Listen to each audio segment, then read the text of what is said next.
days of moon.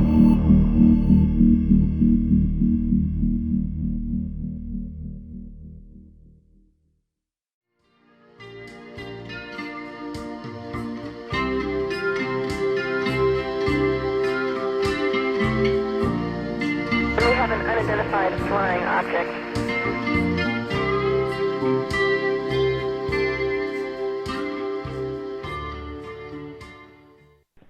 Erich Von Däniken, welcome to Third Phase of the Moon. This is a historic interview, let me tell you. We have over 200,000 subscribers reaching 100 million views plus. And now Erich Von Däniken is on Third Phase of the Moon. Welcome to the show, Eric. Well, it's a pleasure for me. I'm sitting in Switzerland. It's great to be a member of your circle. Well, let me tell you, the people are wondering what's going on in the world right now. Is disclosure about to happen? Eric, you've been on the frontier of this for years, decades. Tell us what's going on. What's new? You see, some 2,500 years ago, the Greek historian Herodotus was in Egypt, and at that time he wrote that under the Great Pyramid there is a lake, and the lake with clear water, and inside the lake there is a sarcophagus. Now, nobody believed the word to Herodotus. In the meantime, and that's the news, the lake has been located.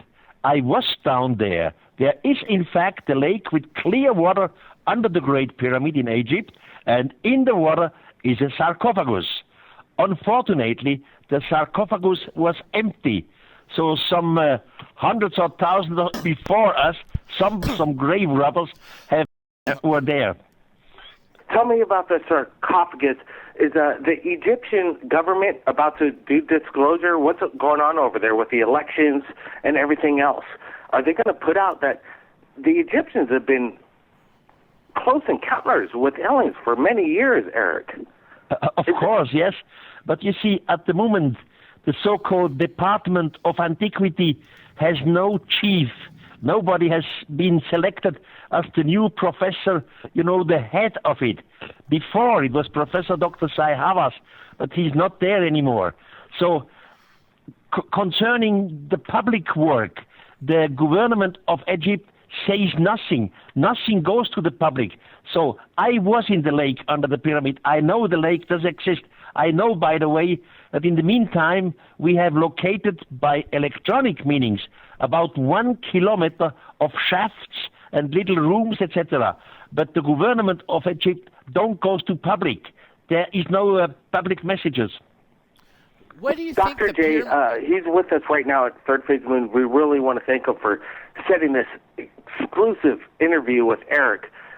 Dr. J, any questions for Eric? Absolutely. I've got. First of all, I'd like to go back to the beginning, but speaking of the pyramids, real quick, what do you think they were made for? Are they? Some people say that they were an energy source. Other people say there's something else. What do you think they were made for? The thing becomes complicated, and we are on telephone interview, so I have to try to make it shortly. According to official archaeology, the Great Pyramid was constructed by the pharaoh of Cheops about 2,500 BC. But there are old Egyptian writers and historians who say something completely different. For example, the writer Ibrahim Abdul al-Makrizi, he lived 1,400 years ago. He wrote clearly, and he knew all the old documents, that the Great Pyramid was constructed before the Great Flood by a ruler with the name of Saurit. And then he says, Saurit is the same person which the Hebrew call Enoch. Now, Enoch is a fascinating figure for me. He was the seventh patriarch before the Great Flood. And Enoch had contact with extraterrestrials, and finally he disappeared in a fiery chariot from our planet. So these antique Egyptian historians, and there is more than one, they say the Great Pyramid was not made by Cheops, but was made before the Great Flood. By the way, all the other historians, if you read Platon or Strabon or Plutarch or Diodor from Sicily, they all say that the old Egyptians did not know who was the constructor of the pyramid, because it was made before the Great Flood. And all these figures I just mentioned were historians, which all were in Egypt some 2,000 years ago. So the puzzle becomes more complicated than we believe. Eric, let me ask you this question. We at Third Phase of the Moon just recently, via Jimmy Church and some people that did some research via Google Earth, found a massive of what looks to be an alien base of some sort, massive in structure, 1.5 million, 1.5 miles wide, 2 miles wide. Do you think, and this is right off the coast of Malibu, there's a lot of stuff underneath the water. Is there a lot of things that the Egyptian government's not sharing with us, like which is underground? Are there still tombs underneath the city's secrets to be found? Yes, definitely. Of course. I know some Egyptologists, people who live in Egypt, who are archaeologists, good friends of me, and they say, in reality, we only know about 40% about the ancient historian, Egyptian history. 60% are still under the earth. And you know, in Saqqara, there is the step pyramid. But in the desert, under Saqqara, there are kilometers and kilometers of tunnels. And right and left to the tunnels are large niches. I also apologize for my English, my German, my mother language is German. So there are niches right and left from the tunnels.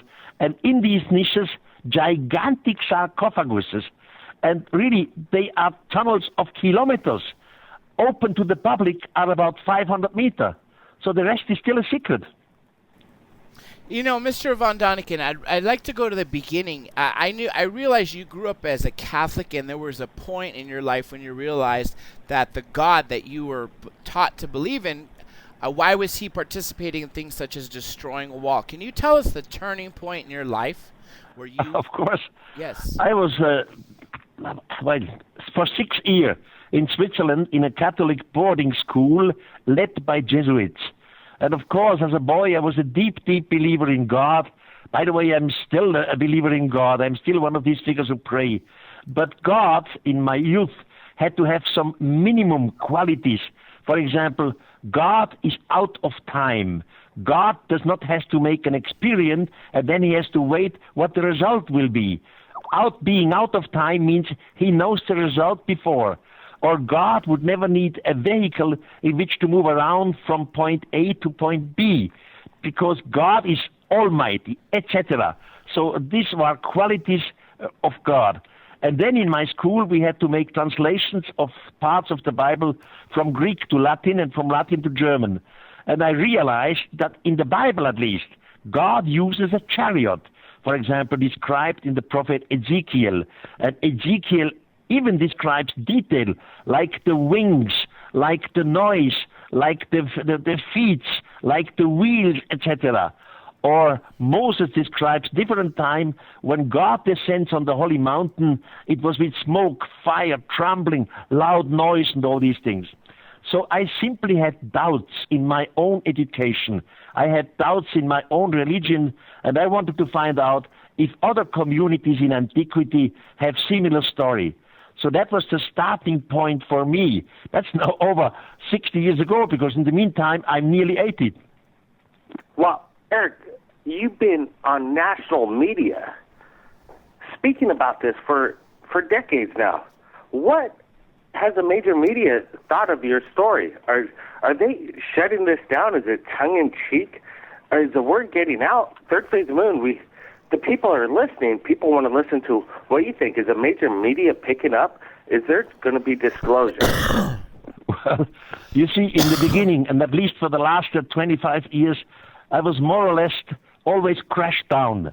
And they were always some debunkers, mostly from the religious side, who said, this is all rubbish, that's all nonsense. We were never visited by extraterrestrials because the distances from star to star are too big. Nobody can reach these distances, and there is no speed of light, and all these natural obstacles. So I was mostly disproven. But in the last 10 years, I am very, very happy the situation has changed. As you know, in the United States, you have this History Channel, and History Channel since 3 years, they have a series called Ancient Aliens, and it's very, very successful. Or in Switzerland, for example, our biggest newspaper, it has the name Blick. And since 3 years, I am writing every week a column in this biggest Swiss newspaper, something which would have been incredible, impossible some 25 years ago. Or I have so many invitations, be it for banks or even organizations like the Freemasons, or I myself not the Freemason, but I have invitation there, or be it on universities. So the situation has changed. I am very, very happy to be alive. My brain functions, and I still run around the world. All your work is finally being used for ancient aliens. And this is a two-pronged question. How do you feel that after 35, almost 40 years, your work is finally being taken seriously here? And also the second part is, when your work first started, your Chariots of the Gods was published, what countries were taking your work seriously? Excuse me, what countries what?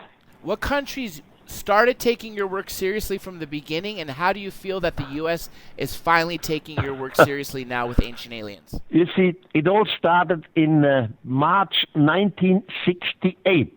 That's long, long time ago, when a serious German publisher decided to come out with the book. Before the publication in German language, 25 German and Swiss publishers rejected the manuscript.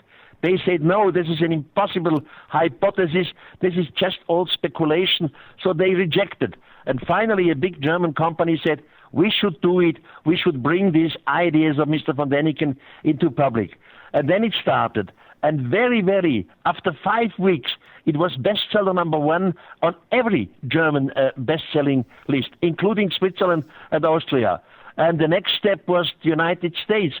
They came up with Chariots of the Gods. And then was a movie made with title Chariots of the Gods. And it went on and on. By the way, at that time, on the beginning, I was the manager of a first-class hotel in Switzerland, because from my family side, we came from the hotel business. In the beginning, after my high school, I was studying cook, waiter, receptionist, all these things which you need as a hotel manager. Now, after the success of Chariots of the Gods internationally, I give up my career as a hotel manager, and I simply worked strong in what I did. And the result in the meantime are 36 titles worldwide. I'm happy and grateful. Well, Erich, your work has been extraordinary over the decades again. We at Third Phase of Moon have been working on a movie ourselves right now about the alien abduction phenomenon.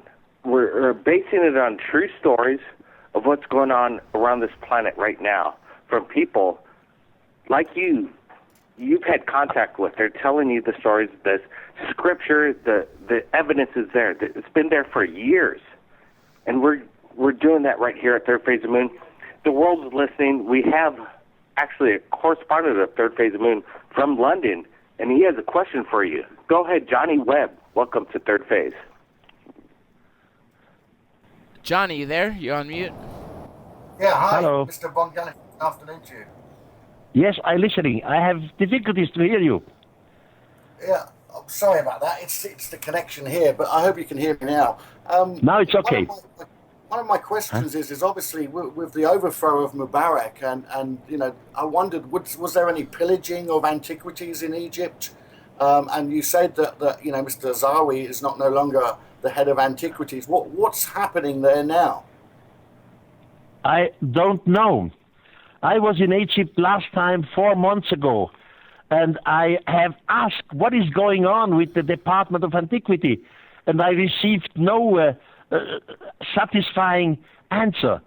So I really don't know what's going on. There was a gentleman that's been doing a lot of work on the elongated heads of Paracas, and he's been doing a few missions to Egypt, and him and a few other gentlemen they've been going down into some caves, and these caves, like you said, they go for miles, but instead of tunnels, these are caves. Do you have any information on that at all? No, unfortunately not. But all I know is the tunnels beneath Saqqara. I know that there is a lake under the Great Pyramid, and I know by electronic means we have measured 1 kilometer of shafts and little rooms inside the Great Pyramid. You see, some 14 years ago, a small robot of a German engineer entered into a small shaft in the Great Pyramid. It went 62 meters, climbed up inside the pyramid, and came to a standstill before a little door. Then National Geographic Society from the United States constructed a new robot. This new robot made a hole into this door, and they found behind the door nothing but after 23 centimeters another door. So door number 2. And in the past 2 years, a rich man from Singapore financed again another robot. And this robot made a hole into this door. And behind it, we could see with the small cameras, behind it is clearly a room with polished walls, and on one of the walls you see red writings. But these writings are not hieroglyphic, so they cannot be from the time of Cheops, because in Cheops' time they were writing hieroglyphics. So we still stand before a mystery. Now these shafts who go up there, they are so small that nobody can go in there, no human. You always need robot. You see, one side is only 14 centimeters length, so you need high-tech to go in there. And to me, all this makes sense. The ones who planned the pyramid, they were so fantastic planning that they knew exactly only a high technology society can reach these rooms. A society without high tech can never reach these rooms. So the time is right. Erich Von Däniken, Blake Cousins here again, Third Phase of the Moon. What you're saying, Eric, is that it's impossible for these structures to have been built back in the day, 8,000, 10,000 years ago. How old are these pyramids, Eric? Nobody knows. You see, we have all the usual stories which you don't have to repeat here, with wooden rollers and strikes and all these things.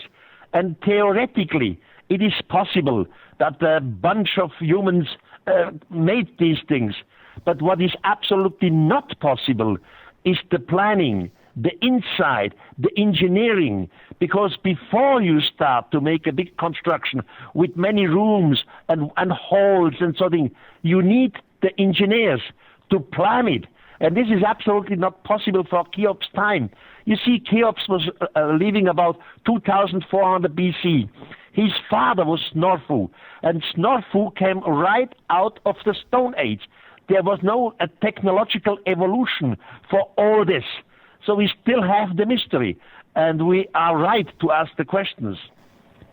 You know, Mr. Von Däniken, several years after you wrote your book, Zechariah Sitchin wrote his book, and I wanted to ask you what you think of his theories. Were they based on yours, or do they conflict? What do you think of his translations?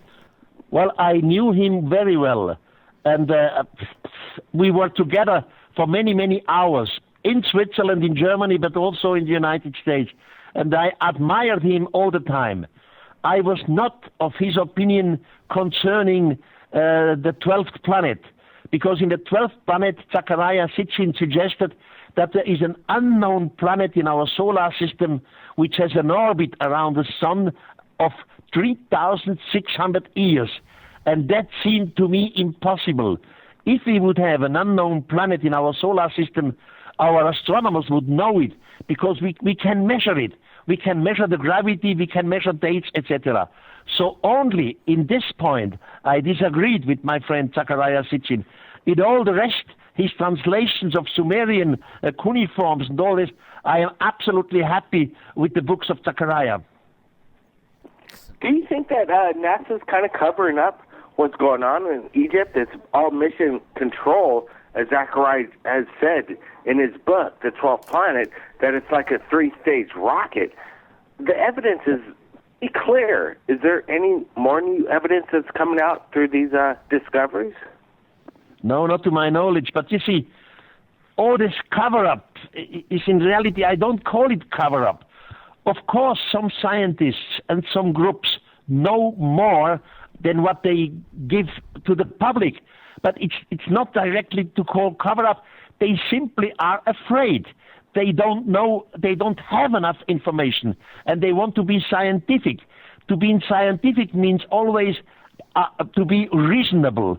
So if somebody is not reasonable, if somebody is unreasonable, he's ridiculed. So they are afraid to be ridiculed. That's all. They have it's a lack of civil courage. While I am one of these persons which are unreasonable. I ask some unreasonable questions, and I hope the time will give us right sooner or later. I think, Eric, you're right on the button. If you don't ask the big questions, and if you don't create a controversy in its own way of whether we believe the Bible, Christianity, Mohammed. You see, this is something. Let's take first. We have the Jewish religion, where it said there is only one God, Yahweh. Then we have the Christian religion, which they say the God has a son, Jesus, and Jesus died for our sins here. Then comes Muhammad, and he says he had visions by an archangel, Michael, and the archangel told him that the Christian religion is completely wrong, and Muhammad has now the newest religion. 1,000 years or 1,500 years later, and this just as an example, we have in the United States a new religion called the Mormons. Now again, an angel was seen to Mr. Joseph Smith, who told them the old religions are wrong. So in this case, we have in 4 cases that said that some angel or some strange being told that the old religion is wrong. So what should you believe? You cannot believe nothing. All what you can believe is outside there, in the beginning of the universe, there is a force which we respectfully call God. But the human religions, this is just human wishes, human dreams, human writings. Practically not much of it is true. Do you think that the ETs created us just as the Sumerian tablets were said? Yes and no. It's too complicated. Of course, we have evolution on this planet, and I do not doubt that we are a product of evolution. But there are 2 main questions. What started evolution? And here we have a theory that the original message, you see, the DNA has come from outside. So evolution did not start on our planet. The information was coming from outside. So we grow up in an evolutionary way, and then some thousands and thousands of years ago, an extraterrestrial spaceship arrived here. As expected, they found life on this planet. And as expected, there was one form of life which was the most advanced one. For example, Cro-Magnon man. Now they took one exemplary, and from this one exemplary, simply one cell. They changed this cell. You know, all what you have to change is the basic. There are always 4 bases in the DNA. Every genetic knows, and every genetic would be able to do it. So they changed the cell. They put the cell back into a liquid of nourishment. Later, it was put into the womb of a female of the same species. Now this female gives birth to a child. And the child has, of course, the evolution. It has the body, the skeletons, and all these things. But because of the artificial mutation, the child has something in plus which the rest of the family tree, let's say the gorillas, the chimpanzees, etc., does not have. Now you have a new branch. Soon as you will, if you wish to continue a new branch, you need at least 2 of them, one male and the other female. And then you land in the legend of God created Adam and Eve. So we are product of evolution, but not only. in the course of evolution, there were artificial mutations. Eric, let me get this straight right here at Third Phase of the Moon, because people want to know the exact point of Homo sapiens, people, humans like we exist right now. I think right now, in my opinion, that we're still continuing in this life and evolution, as you say. But when was the intervention? When was the genetic engineering taking a rib from man to make woman? I don't know. And that's a question which the genetics should solve. I really don't know.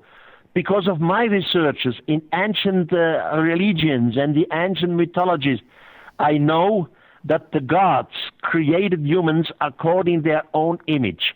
And we have cases. For example, in the Bible, just read Moses 1:6 or 1:8, you see there are so-called fallen angels.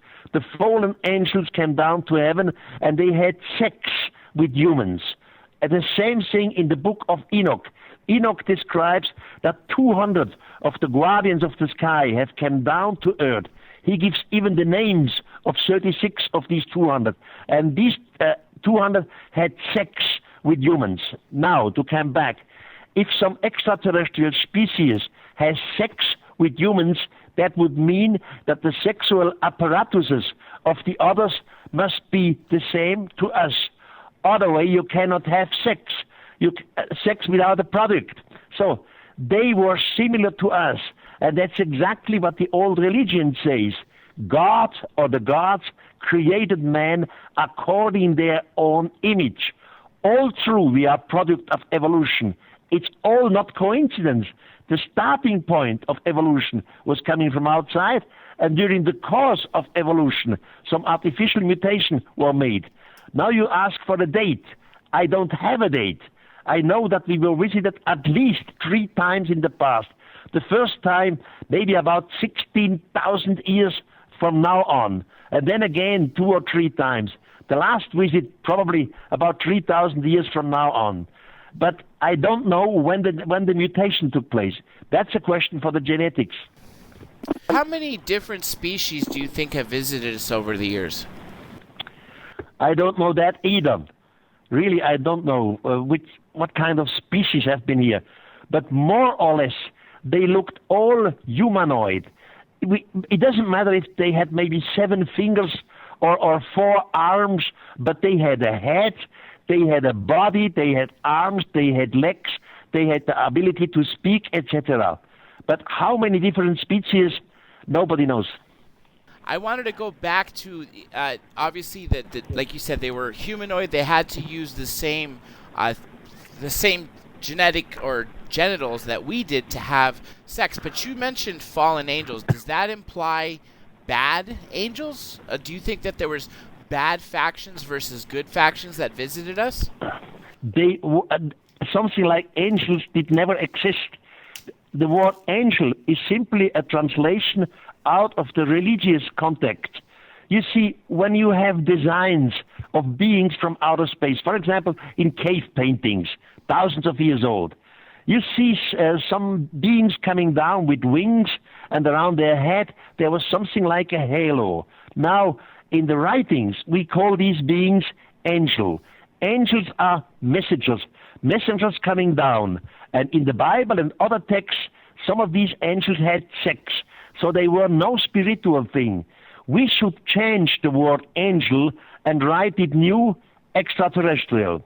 And an archangel, what is this? The leader of a group of extraterrestrials. We have in the past different humans who were taken up into the heaven. For example, Abraham was up in the sky, in the heaven. He was taught there, and they brought him back to the earth. Or Enoch, the same figure. Or in the Hindu mythology, Arjuna. They were all taken up. They received some scientific knowledge, and they returned to earth again. So heaven is not the place of happiness. Heaven is not the place which we go after we are dead. Heaven is space. So we changed the word like angel. archangel, heaven into space, and so on. We just have to change about 10 of these words, and the old texts become a new meaning, at least according to my knowledge. So angels, real angel, I mean messengers from a real omnipotent, almighty God, never existed. I definitely agree with you there. Every instance or mention of angel in the Bible is more than likely an extraterrestrial. When they mention coming down from the heavens above, I always believe it was just coming from the sky. Bronze shields, that obviously, like you said, the chariots. But at the same time, I wanted to ask you: do you think that there was good factions, good extraterrestrials visiting us that were giving us the wisdom versus bad ones that came here for a reason unknown, maybe to harm us, or do you think all of them were here for good reasons? No, there were bad ones too. Among the book of Enoch. Now, Enoch, you have to understand, is a religious book because it was translated in a religious way.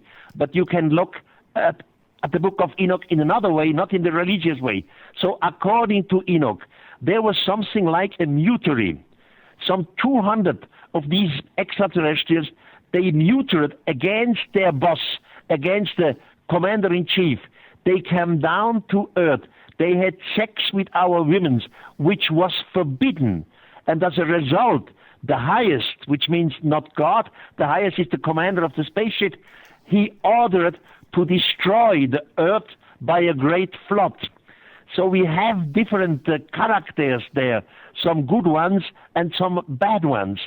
By the way, the survivor of the great flood, at least in the Bible, is Noah. But Noah was the product of an artificial mutation. This you can clearly prove because some 50 years ago at the Dead Sea, there were found Dead Sea Scrolls. And one of the Dead Sea Scrolls is called the Lamech Scroll. Who is Lamech? Lamech was the father of Noah. And Lamech, after some months, he came back to his home tent, and his wife, with the name of Batenosh, had just given birth to a child. And Lamech said to his wife, "This child can't be my child. This is impossible. I was away for more than the month. It's not possible. And the child looks different, has a different skin, different eyes, etc." But the woman, Batenosh, swore to Lamech that no one touched her sexually. She even says, not another shepherd, nobody, not a soldier, nobody touched me. So Lamech goes to his own father, that's Methuselah, and tells him the story in the family. Methuselah doesn't know the answer and goes to his father, so the grandfather of Lamech. And this was Enoch, again the same Enoch. Enoch says to his son Methuselah, "Go back to your son Lamech.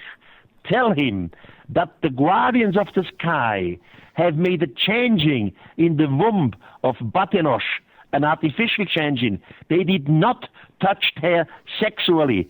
And please keep this child, give him the name of Noah, because he will be the survivor after the great flood." So it was all planned.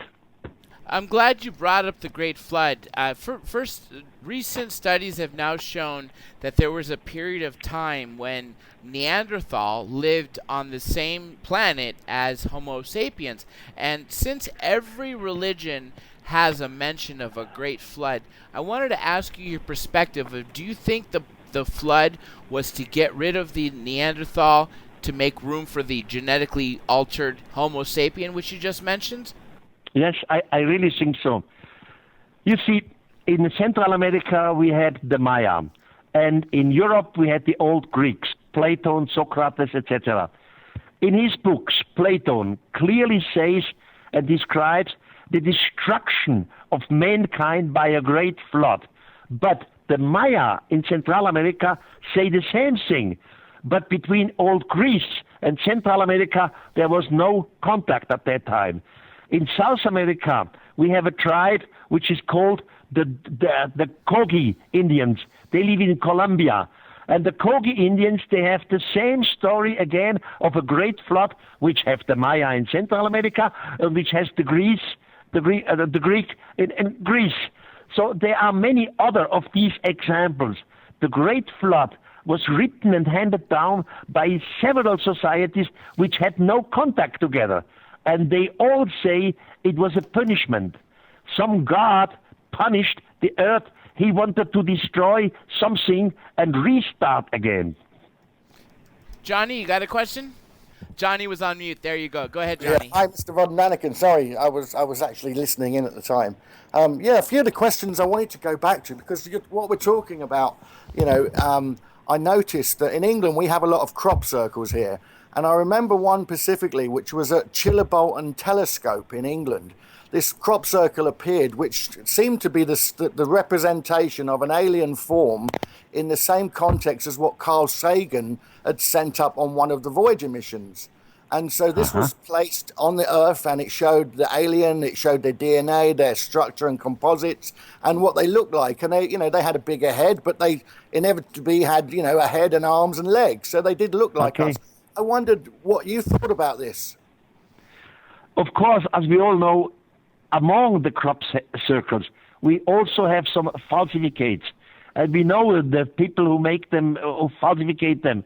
But on the other hand, there are many crop circles which appear just overnight in a short period. And these are fantastic messages by someone, and we are stupid enough not to answer. Our scientific community is always afraid to take things like crop circles serious. I take them for serious, at least the real ones. Somebody is trying to tell us something, and we are too stupid to understand it. By the way, in Peru, there is an old museum in Ica. Ica is a city about 400 kilometers south of Lima. And on this museum, you find engraved stones. Some of them are really old. Others are again falsificates, but you can clearly differentiate the engraved old stones and the modern one. And there you find the similar symbols as we have it on the crop circle. On the other hand, I'm a specialist of Nazca in Peru. And in Nazca, we have two designs which again appear in the crop circle. So it is fascinating throughout thousands of years that we receive the same messages. I definitely agree with you. It shocks me that people dismiss them as natural phenomenon or all of them hoaxes when clearly some are not. Because now they've discovered a way to see if it's real or hoaxed. If the stem of the wheat is not broken, which a lot of the real ones is not broken, it's just growing sideways, that's the proof right there. So nonetheless, as you know, over the last 70 plus years, the activity of UFO sightings, the amount of crop circles have increased, other activities such as, alien abduction, if you believe that. And I wanted to ask you, what do you think the world is coming to? Do you think we're getting ready for open contact? Yeah. You see, at the moment, and I mean since at least 40 years or so, we are under observation. Somebody is watching us. But again, the scientific community does not take this for real. And as long as the scientific community thinks that we are all cranks and crazy, so it does not enter into the serious press, into the serious media. But we are under observation, and I think we have enough clear indication, not only the UFO cases, some of them are very, very serious and clearly scientifically proven, not only by this, but also by the old traditions. You see, when Francisco Pizarro, he was the conqueror of Peru, for the first time went to Peru, the natives believed that he was a returned god. They all fell on the ground and admired him. Later they understood that he was not God. The same thing in Central America. Francisco Pizarro, he was the conqueror of the Maya and the Aztecs. At the beginning, the Maya believed that some gods are returning. The same thing in the South Sea with James Cook. In Egypt, it doesn't matter what. You can go throughout the world whenever the first contact took place between the white and the so-called natives, they believed that we are some gods. So the expectation of the return is not a Christian invention. It happened long before Christianity. And today, in our big religions, we have the same situation. Again, I was educated as a Catholic. The Christian community is waiting for the returning of Jesus. But the Muslim community is waiting for the returning of their Mahdi. The Buddhistic community is waiting for the return of Buddha. The great old religion of the Judaism, they are waiting since 5,700 years of the returning of Messiah. So not only the old cultures, which died out, had this expectation, also our today's living religions. Now, to be honest, not every religion can be right. Some of them must be wrong. And I say they are all wrong. Neither Jesus or Mahdi or Buddha or Messiah is returning. Simply the extraterrestrials will return it. They promised it some thousands of years ago to our forefathers. And now, in our time, we are observed again. They are studying our technologies, maybe some of our languages, some of our humans, some of our weapons, some of our virus and bacteria, etc. But we are under observation. And I think it's reasonable to take this for serious and to be prepared for such an event. If we are not prepared, we are simply shocked. That's the shock of the gods. And there is another way. We don't have to be shocked. Simply inform humans what is going on. I agree. I think open contact is around the corner, and all, like you said, there's no way all these religions can be right. Obviously, they have to be wrong. Most of them have to be wrong. If one of them's right, or like you said, all of them are wrong, and maybe the Messiah that they're all talking about is the return of the Space Brothers. Now, there's a wall in Peru. John, I'm so sorry. I don't mean to interrupt you.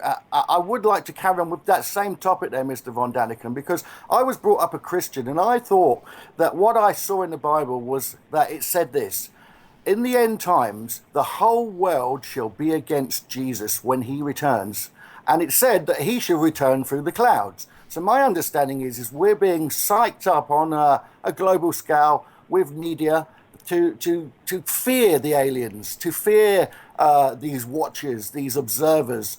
And so I've got a feeling that if Jesus was to come back in the clouds, we'll end up shooting him down with a scalar weapon because we're so frightened of what is of the outside coming in. So, do you have any answer to that? Well, I don't think that Jesus will return. Some extraterrestrials will return. In the Bible, of course, they use the word of Jesus because Jesus, according to their religion, is God or the Son of the God. But not Jesus will return, someone else will return. There's a wall in Peru. I'm sure you know of it. I don't know the name or the city it's in, but it has 4 layers representing 4 civilizations.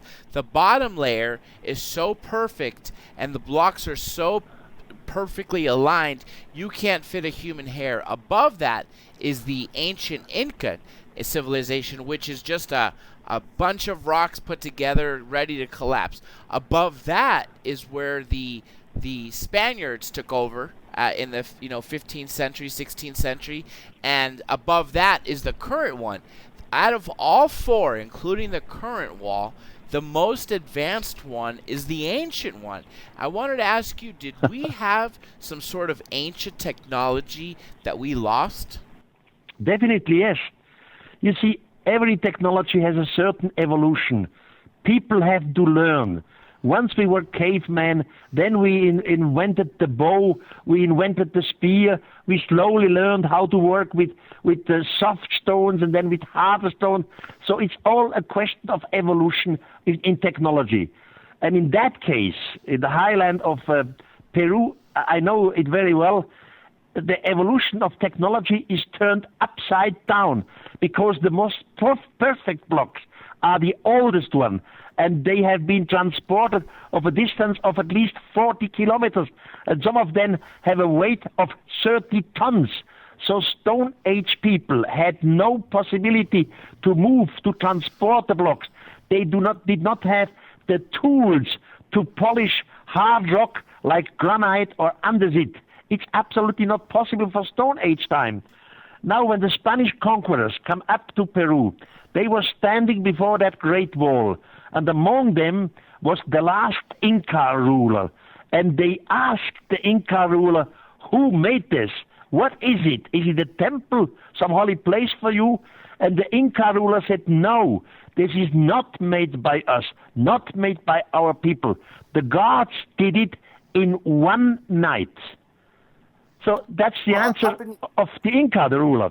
So they themselves did not did it. Somebody else did it. You see, when our mountain climbers, they go to Himalaya, for example, they have their rucksack, their paper back, and they have some instruments, maybe cameras or lights or flashlights or whatever. They don't want to take all this heavy weight up to the mountain. So they always make a certain basic camp, and they pose it for some instruments. Later they take it back again. The same thing happened for an extraterrestrial crew. They studied some groups.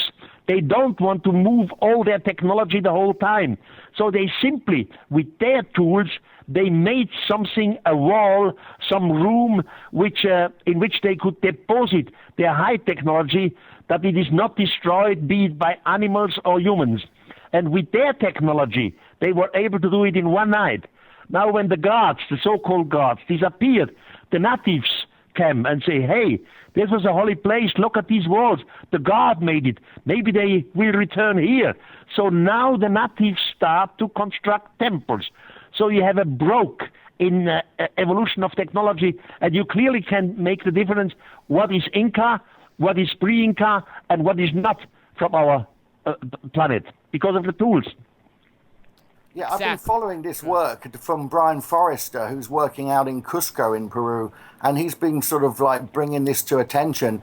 He shows elongated skulls of what he calls the Paracas people. I wondered, do you think that these are possibly alien hybrids because they're so different than our skulls? Or is it, the old saying that they've got a bigger brain, so they needed a bigger head, What do you think, Mr. Von Däniken? You see, I just make a little detour. In 827, our time, for the first time, the Great Pyramid was open. It was an Egyptian ruler, his name was Al-Mamun, who entered there.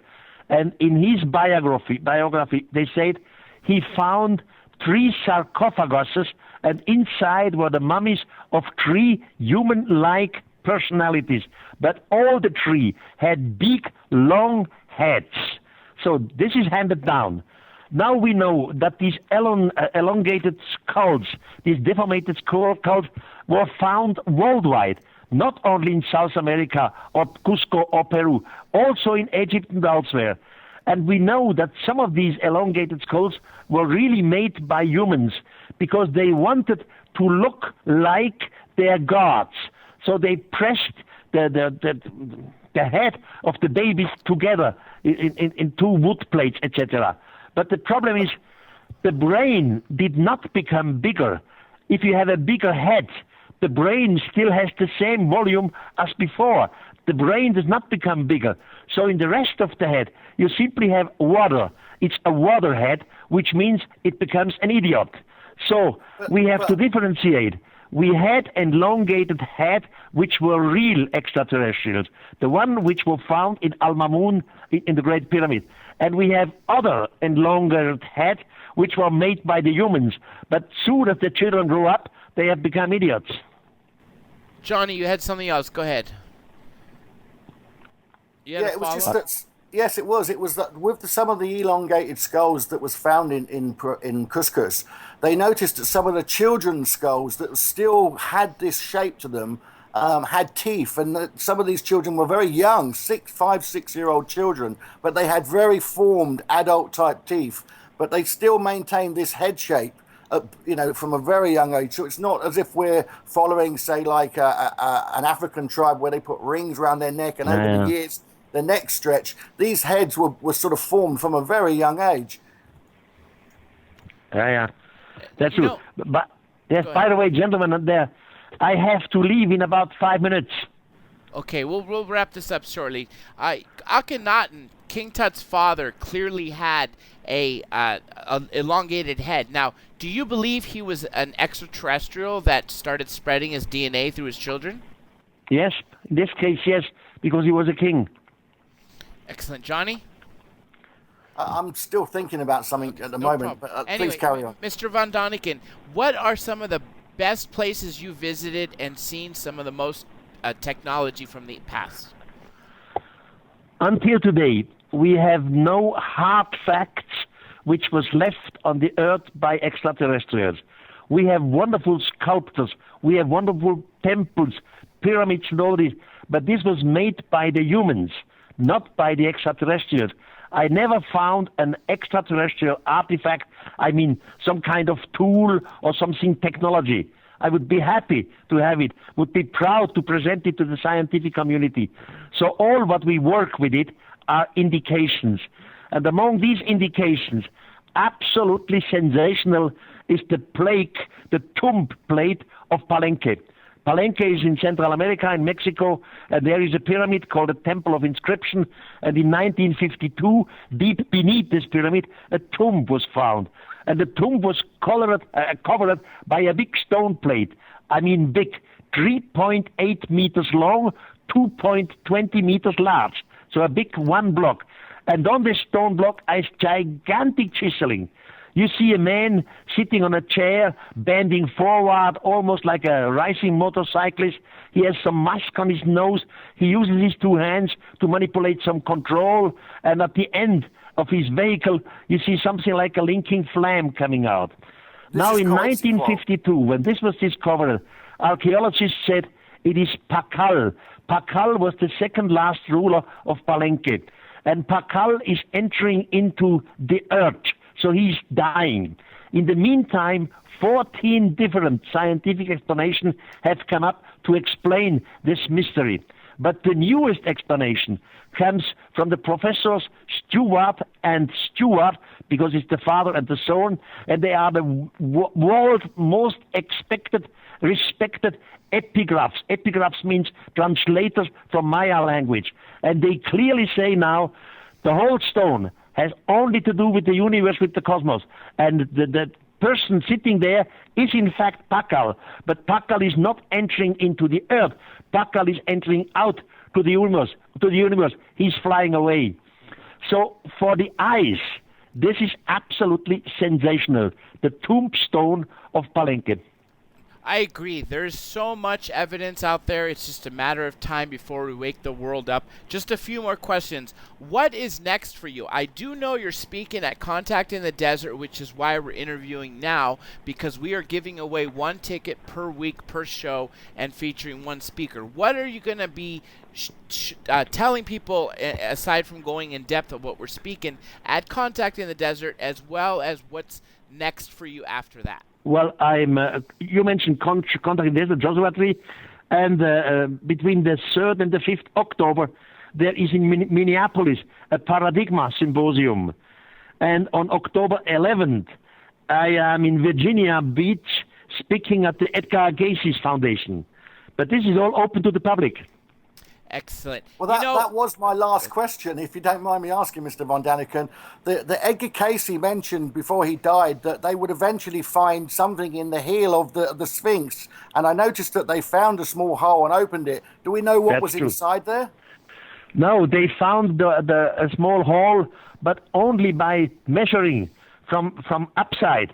Nobody was in the small hole because the Department of Antiquity was forbidden to make a hole. So we don't know what's inside. At least I don't know. Maybe if they opened it, it is a secret. They have not communicated to the public. Mr. Von Däniken, it has truly been a pleasure. I know we just scratched the surface. We definitely have to get more from you in the future. I just wanted to tell you, do you have one message you'd like to give to all the listeners and viewers of Third Phase of Moon? Of course. Look, on this wonderful planet Earth, we have billions of people living. And generally said, you can differentiate these millions of people into two groups. One group is the religious group. It doesn't matter what kind of religion. The other group is a scientific group. Now, the religious group has been told that God made everything. He made the universe, the planets, the plants, the trees. But as crown of creation, God made us, humans. And the scientific group, they know everything about evolution, mutation, selection, but on the top of evolution, we, the human race, stands. So have you ever remarked that in both cases, if you look at scientifically, top of evolution, or if you look at religious, crown of creation, in both cases, we look at us humans as the greatest. We think something like us does nowhere exist anymore in the universe. So we think we are unique out there. This is in reality a psychological problem. That's why we have difficulties to deal with extraterrestrials. Even in our brain, we have difficulties to make some working hypotheses, because soon as we accept the extraterrestrial existence and that they were here, we are not the greatest anymore. It's a psychological problem. That's what I say as message.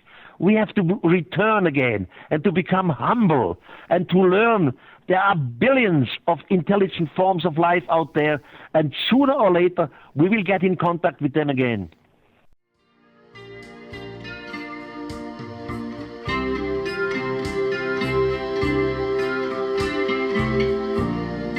We have an unidentified flying object.